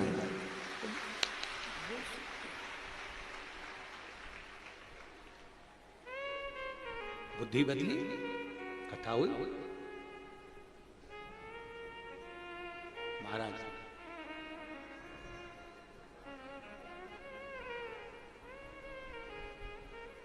अब भजन में लगे। तारकाक्ष, विदुमाली, कमलाक्ष की तीनों ने वर मांगा। हम मरे नहीं, पर भगवान से प्रार्थना करी, भगवान ने आकर उन तीनों का संहार करा। 33 कोटि देवी देवताओं को पशु बना लिया। शंकर जी उनके नाथ बन गए, शिव जी का नाम हो गया पशुपति। शिव जी का नाम पशुपति नाथ। फिर देखिए, शंकर भगवान राक्षसों को मारने के लिए अपने स्वरूप में नहीं आए, रूप बदल कर आए।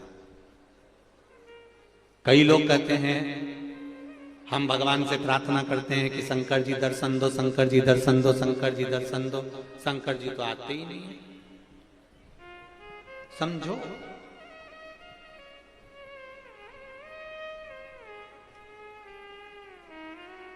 तुलसीदास जी ने,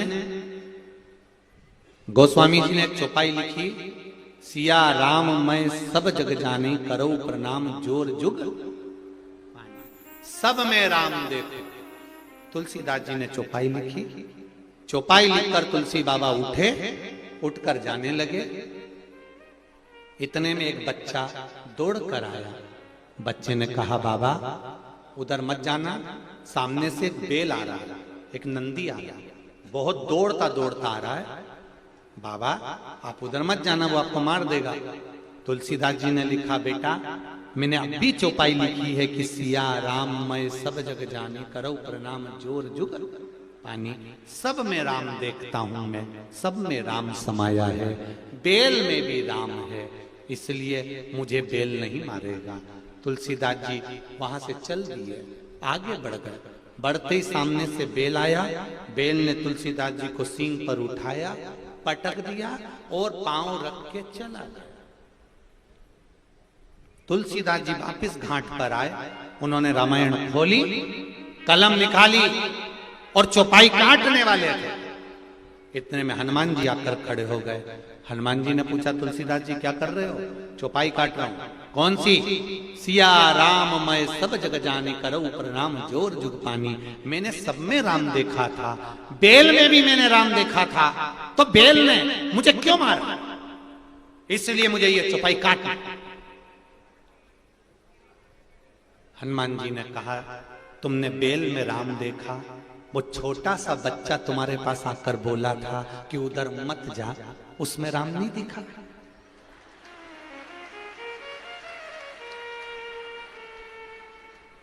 बच्चा आया था ना बोलने के लिए। भगवान कोई अपना रूप धर के आएंगे कि बोलेंगे वहां से बेल आ रही है, धनुष मनुष लेके आएंगे और कहेंगे कि मां बेल आ रहा, मां मत जाना। और अगर कहीं का धनुष लेके आ भी जाए तो तुम पहचान थोड़ी ना पाओगे, तुम तो कह दो कहीं रामलीला वाला होगा, कहीं दशहरा मैदान में रावण मारने जाइए होगा। भगवान अपने असली स्वरूप में नहीं आते। एक बच्चे ने आकर कहा, जब तुम बेल में परमात्मा को देख रहे हो, राम को देख रहे हो, पशु पक्षी में राम को देख रहे हो, तो फिर बच्चे में राम को क्यों नहीं देखा? ये हमारी दृष्टि का दोष होता है। हम सोचते हैं कि मंदिर में भगवान को बुलाएंगे और भगवान प्रकट हो जाएगा। तो जी अपन ने कोई इतना बड़ा पुण्य नहीं करा कि भगवान ऊपर से नीचे आ जाएगा। भगवान सामने प्रकट नहीं होता, भगवान अपना प्रकटता नहीं दिखाता, अपना स्वरूप नहीं दिखाता, पर भगवान तुम्हारे किसी रिश्तेदार के माध्यम से, परिचित के माध्यम से तुम्हारे कार्य को सफल करवा देता है। तब समझ में आता है कि भगवान मिला। हम तो ये मानते हैं कि ये शिव पुराण शंकर जी भासते हैं, शंकर जी सुनते हैं और शंकर जी ही करवाते हैं। इस कथा को कोई नहीं करवा सकता, इस कथा को कोई नहीं संभाल सकता। शिव महापुराण की कथा कोई संभालना? कितनी पुलिस प्रशासन लगी हुई है, कितने वायलेंटर लगे हुए हैं, 5000 कार्यकर्ता तो अंदर पंडाली पंडाल संभालने में लगे हुए हैं। आरएसएस के, बजरंग दल के, विश्व हिंदू परिषद के, एनसीसी के, स्काउट के, और कौन कौन से होते हैं, बच्चों के जितने जितने सारे बच्चे ड्रेस पहन पहन के सब लगे हुए हैं सीटी ले लेके कि आपकी व्यवस्था। ये व्यवस्था संभालने वाला भी शिव है और संभाल भी रहा है और कर भी रहा है और करा भी रहा है। शिव पूरे रास्ते भरे हुए हैं, ये शिव कृपा है। तीनों को मारना है। भगवान अपना असली स्वरूप धारण कर नहीं आए। अगर देवताओं को पशु बनाया शंकर भगवान ने, शंकर जी खुद भी पशु बने। मेरे भोलेनाथ भी पशु बने, ऐसा नहीं कि पशु नहीं बने।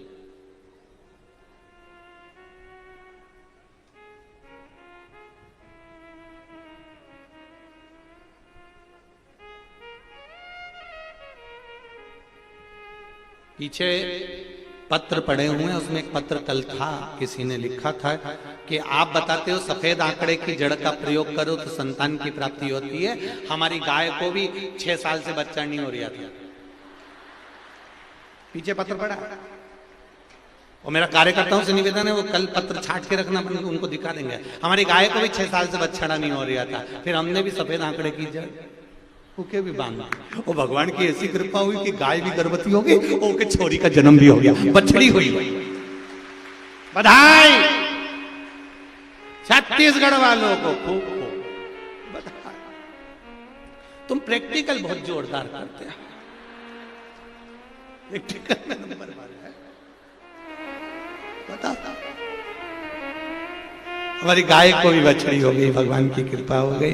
गाय अच्छा 3 लीटर दूध दे रही है। हमने तो सोचा था बसंत जी के यहाँ आधा लीटर पहुंचा दे, पर आप लेंगे नहीं तो हम नहीं पहुंचाए। बसंत हमारे बसंत अग्रवाल भी भैया, हम उनसे भी कहें आखिरी में नहीं मानी। आज एक माता तो खीर बना के ही लिए।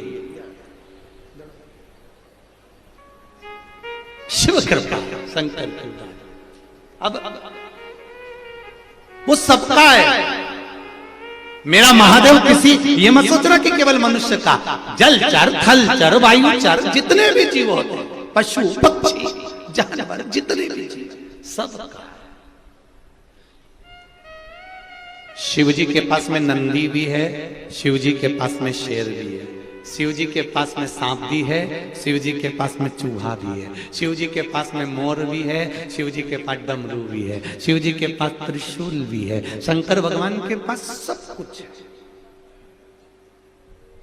केवल सारे देवताओं को एक चिंता रहती है। लक्ष्मी जी ने एक बार भगवान विष्णु से कहा कि नारायण प्रभु एक बात बताओ, भगवान शंकर रोज पार्वती जी को अपने नंदी पर बिठाकर घुमाने ले जाते हैं, तुम मुझे कहीं नहीं लेकर जाते, कभी तो मुझे लेकर चला करो।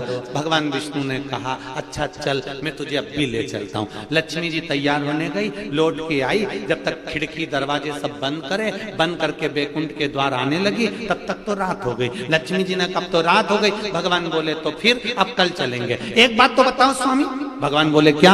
ये बताओ कि शंकर भगवान डमरू बजाते हैं और पार्वती तुरंत नंदी पे चढ़ जाती है और तुरंत चली जाती है, न दरवाजा लगाती न खिड़की लगाती। भगवान विष्णु बोले उनको टेंशन नहीं है। काय का टेंशन नहीं है? घर में इतना सामान पड़ा रहता है, कोई ले गया तो? भगवान विष्णु बोले होए तो ले जाएगा।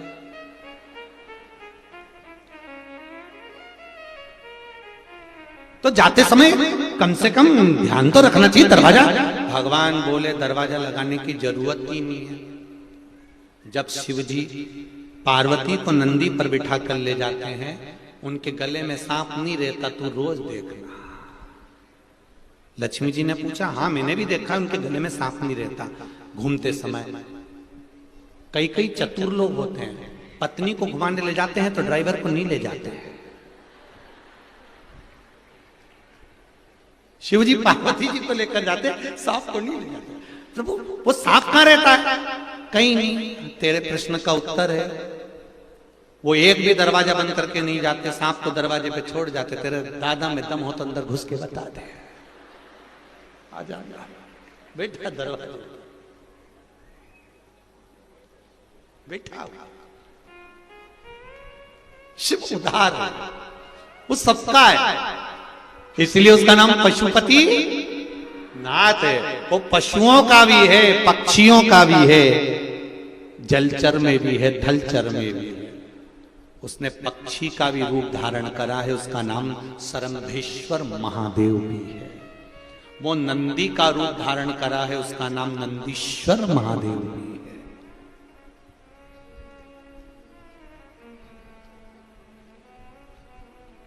सब जगह पर, सबको साथ। प्रभु शिव जी ने पशुपति नाथ का रूप धारण करा, तारकासुर के 3 बेटों को मारने के लिए गए, तीनों को एकत्रित करा, त्रिशूल उठाकर तीनों को मार रहे थे। तारकाक्ष विदुम्माली को आगे की नोकों से मारना चाहा, पीछे से विदुम्माली ने आकर शीश काट। शिव जी का शीश कटा, नेपाल में जाकर गिरा। शिव जी का नाम वहां पशुपति नाथ हो गया, डोलेश्वर महादेव हो गया। फिर शिव जी का जो धड़ था वो केदार में पांव नीचे दबे, शिव जी का धड़ वहां रहा। जो लोग केदारनाथ गए होंगे उनको स्मरण में होगा, केदारनाथ जी का जो मंदिर में शिवलिंग है वो नंदी की पीठ, पीछे का भाग जो उभरा हुआ होता है नंदी का, वो भाग वहां पर, वो भाग वहां पर विराजमान, वहां बैठे हुए। शिव जी अपने असली स्वरूप में प्रकट हुए, त्रिशूल लेकर आगे के भाग से तारकाक्ष विदुम्माली को मारा और पीछे के भाग से कमलाक्षकी को मारा। तीनों के प्राण गए। भगवान शिव का जय घोष हुआ, पशुपति नाथ भगवान की जय। पशुपति नाथ भगवान के व्रत की महत्वता कही गई है, पाशुपत्य व्रत की महत्वता कही गई है, पाशुपत्य अस्त्र की महत्वता कही गई है। कई लोग कहते हैं ये पशुपति व्रत कहां से आया, ये तो सियोर वाले महाराज ने खुद ने बना दिया, ऐसा नहीं है। शिव महापुराण में पाशुपत्य व्रत की महत्वता पूर्ण वर्णन है। आप कभी मौका लगे तो शिव महापुराण की कथा गीता प्रेस गोरखपुर की अवश्य पढ़िए, उसमें आपको सब मिल जाएगा। पाशुपत्य व्रत की महत्वता का वर्णन करते हुए कहा यह पशुपति व्रत 5 सोमवार का होता है। कितने सोमवार का है? 5 सोमवार का। मान लो 5 व्रत कर रहे हो सोमवार के और उस बीच में रजस्वला धर्म आ गया, रजो धर्म आ गया, आप पूजन करने के लायक नहीं रहे, मंदिर जाने के लिए नहीं रहे, तो वो व्रत छोड़ देना चाहिए, फिर उससे आगे वाले व्रत को गिन लेना चाहिए। ऐसे एकादशी का व्रत पड़ गया तुम्हारा, नवरात्रि का व्रत पड़ गया, या कोई 30 त्योहार का व्रत पड़ गया, तो उस व्रत को छोड़ दो, अगला कर लो, पर गिनती में 5 ही आना चाहिए। जिस मंदिर में पहले व्रत में पूजन करने जाते हो, पांचों व्रत में उसी मंदिर में पूजन होना चाहिए। ये नहीं कि 2 मायके में कर दिए, 2 ससुराल में कर दिए और 1 घर पे कर लिया, ऐसा नहीं। व्रत का नियम पहले व्रत में से लेकर आखिरी व्रत तक जो पूजन की जो क्रम होता है, एक पूजन की थाली लगाई जाती है, पूजन का सारा सामान उसमें रख लिया जाता है। शिव जी के मंदिर सुबह के समय जाया जाता है, शंकर जी की पूजन करी जाती है। पूजन करने के बाद थाली में उतना सामान रख के ले जाओ कि वो पूजन का सामान शाम को भी काम आ जाए। केवल जल भले बदल सकते हो, शाम को तो दूध दही शहद वगैरह चढ़ाने की जरूरत ही नहीं है, क्योंकि सुबह चढ़ा कर आ गए। पंचामृत स्नान शाम को कराने की जरूरत ही नहीं है, क्योंकि सुबह तुम कर आ गए। केवल जल का पात्र, थाली पूजन की जो तुमने सुबह लगाई थी, उसी में थोड़ा थोड़ा सामान ज्यादा रखकर पहले से ही रखो। और प्रसाद दिए कितने? 6 दिए थाली में रख लीजिए। पूजा की थाली को लेकर जाइए, शिव जी के मंदिर में जाकर पूजन करिए। भगवान के मंदिर में 6 ही दिए, जो 6 दिए आपने रखे वो 6 ही दिए नीचे रख दो। प्रसाद के 3 हिस्से कर दो, घर से हिस्से कर कर मत लेकर जाना, मंदिर में ही सामने ही 3 हिस्से करना। 6 दिए में से 5 दिए जला दीजिए, प्रकट कर दीजिए, भगवान का पूजन अर्चना कर दीजिए। शिव जी को प्रार्थना कर दो, बाबा आज मेरा पहला पशुपति व्रत है, इसको स्वीकार करना मेरे भोलेनाथ, मेरे मन की कामना को पूर्ण करना, आपकी भक्ति देना भोलेनाथ। शिव जी से प्रार्थना कर कर पूजन कर कर जो दिया एक रखा हुआ है, जिसको नहीं जलाया है, 5 दिए जलाए हैं जमीन पर रखकर, एक दिया जो रखा है जिसको नहीं जलाया उसको वापस थाली में रख लीजिए। प्रसाद का एक हिस्सा उठाकर थाली में रख लीजिए, 2 हिस्से वहीं छोड़ दीजिए, बाबा को प्रार्थना कर कर चल दीजिए। घर पर जब जाएं, सीधा हाथ राइट हैंड घर में प्रवेश करते समय, अंदर प्रवेश करते समय, घुसते समय सीधा हाथ जहां आए वहीं पर बैठ जाइए। घर के बाहर अपने घर की ओर मुख कर कर सीधे हाथ की ओर बैठकर दिया लगा दीजिए। दीप जलाते समय भोलेनाथ जी से प्रार्थना करो, बाबा आपके भरोसे पर मैंने ये व्रत किया है, मेरा कार्य सफल करना। दिया लगाकर अंदर प्रवेश कर जाइए। जो प्रसाद लेकर आई हो, भोजन करने से पहले प्रसाद का हिस्सा पहले पाइए। प्रसाद जो मीठे का तुम बना कर ले गई हो, मीठा बना कर ले गई हो, उसका जो हिस्सा लेकर आई हो पहले वो खाओ, उसके बाद भोजन करो। आपके प्रसाद के हिस्से में से किसी को भी प्रसाद नहीं देना। और एक बात और अच्छे से सुन लो, कढ़ाई में अगर प्रसाद बना रही हो, हलवा बना रही हो, सीरा बना रही हो, खीर बना रही हो, मालपुआ बना रही हो, जो भी बना रही हो, उतना ही बनाना जितना शिव जी के मंदिर में लेकर जाना। ये नहीं कि मैं बच्चों के लिए अलग से बना के रख देती हूँ, इतना मंदिर ले जाऊंगी, इतना बच्चों के लिए रख दूंगी, नहीं। उतना ही बनाओ जितना मंदिर लेकर जाना है। पूरा की पूरा कूड़कर मंदिर लेकर जाओ, वहां 3 हिस्से करो, 2 छोड़ कर आओ, 1 लेकर। 4 व्रत पूरे ऐसे हो जाएंगे। 5वां व्रत जब रहेगा, 5वें व्रत में एक श्रीफल 11 रुपए, बाबा के 108 या तो चावल के दाने या बेलपत्र या फूल की पंखड़ी, जो भी आप शंकर भगवान को 108 सामग्री जो चढ़ाना हो, समी पत्ता, बेल पत्ता, चावल जो चढ़ाना वो ले जाओ। 5-6 दिए नीचे रखो, 5 दिए जला दो और बाबा का प्रसाद का 3 हिस्सा कर दो, 2 हिस्सा छोड़ दो, 1 दिया वापिस जो नहीं जलाया है उसको अपने थाली में रख लो। श्रीफल 11 रुपए बाबा से विनती कर कर, बाबा मेरा कार्य सफल करना, चरणों में रख दो। 108 चावल के दाने जो लेकर गई हो, श्री शिवाय नमस्तुभ्यं बोलकर या ओम नमः शिवाय या नमः शिवाय बोलकर चढ़ा दीजिए। बाबा को चढ़ाकर विनती कर कर वापिस आ जाइए।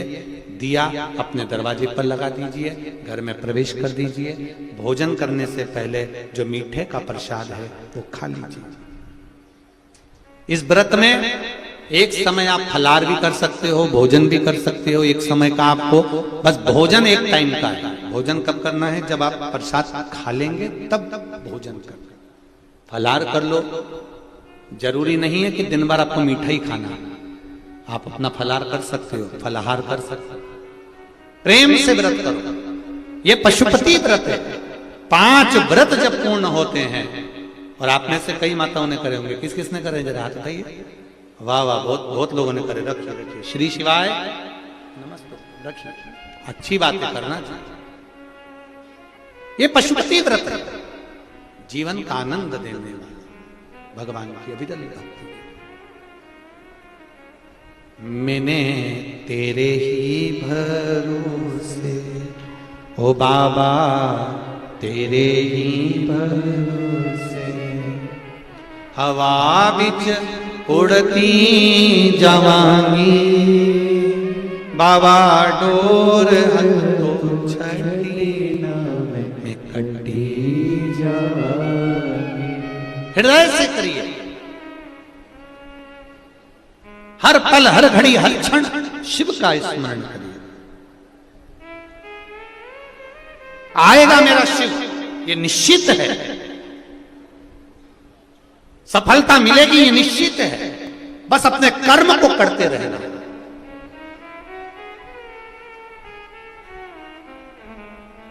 जहां भक्त होता है वहां भगवान जरूर दृष्टि देता है, ये निश्चित है। फिर वही वाली बात आ गई, धन होगा, सोने की रकम होगी, तो चोरों की नजर आप पर जरूर होगी। सुंदरता होगी तो लुच्चों की नजर जरूर होगी।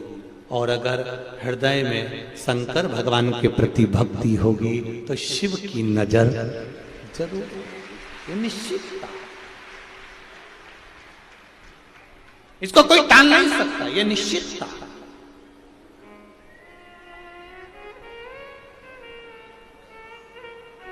लोग कहते हैं जहां गुड़ होता है वहां मक्खी जरूर बैठती है। बोलो बोलो, सही है कि गलत है? अरे बोलो जरा, जम के बोलो जरा, सही है? जहां गुड़ होता है वहां मक्खी जरूर बैठती है, ये लोग कहते हैं। पर उस गुड़ को आगी में रख दो तो अब बोलो बोलो थोड़ी जीजिए, मक्खी बैठेगी? नहीं बैठेगी ना।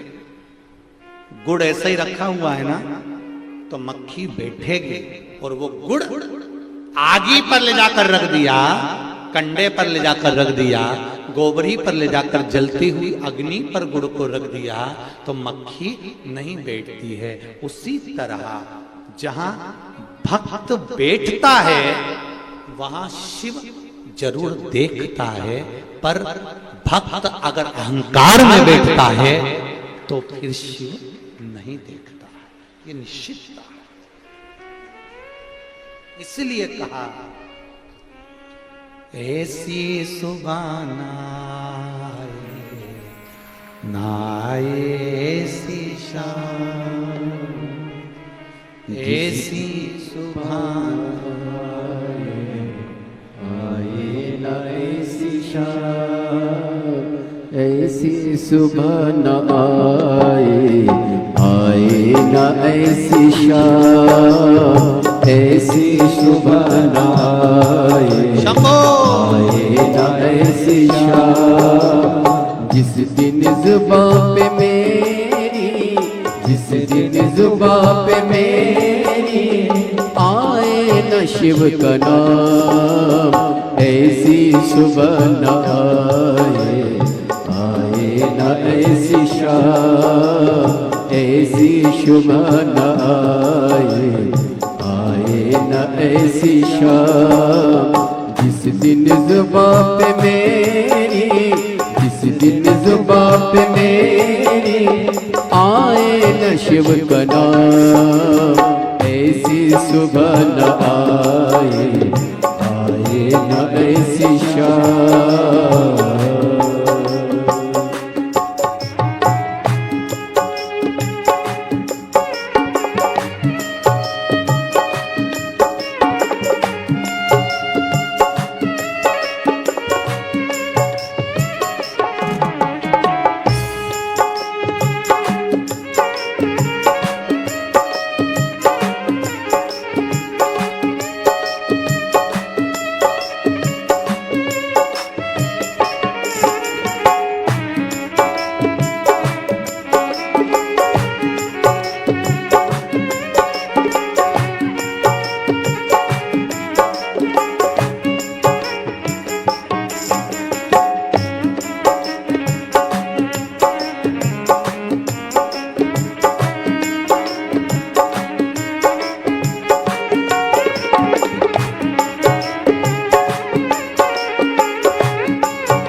तेरी छवि बसाई, मन मंदिर में वास है तेरा, तेरी छवि बसाई। प्यासी आत्मा बन के जोगन तेरी शरण में आई, प्यासी आत्मा बन के जोगन तेरी शरण में आई। तेरे ही चरणों में पाया मैंने यह विश्राम, ऐसी सुबह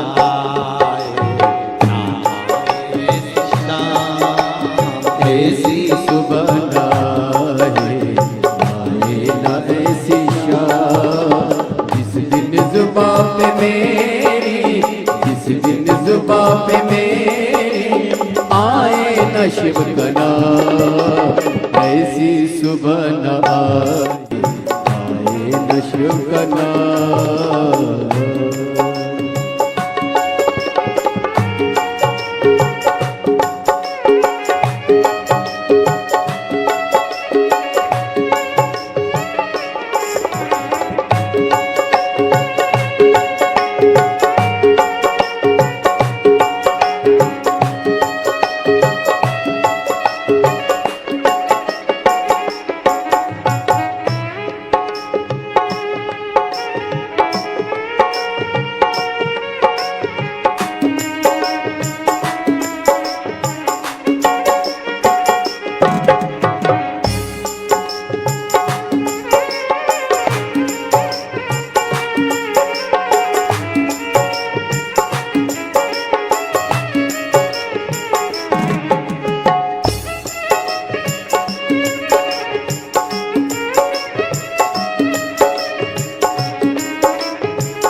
खोज में ना जाने कितने युग मेरे बीते, तेरी खोज में ना जाने कितने युग मेरे बीते।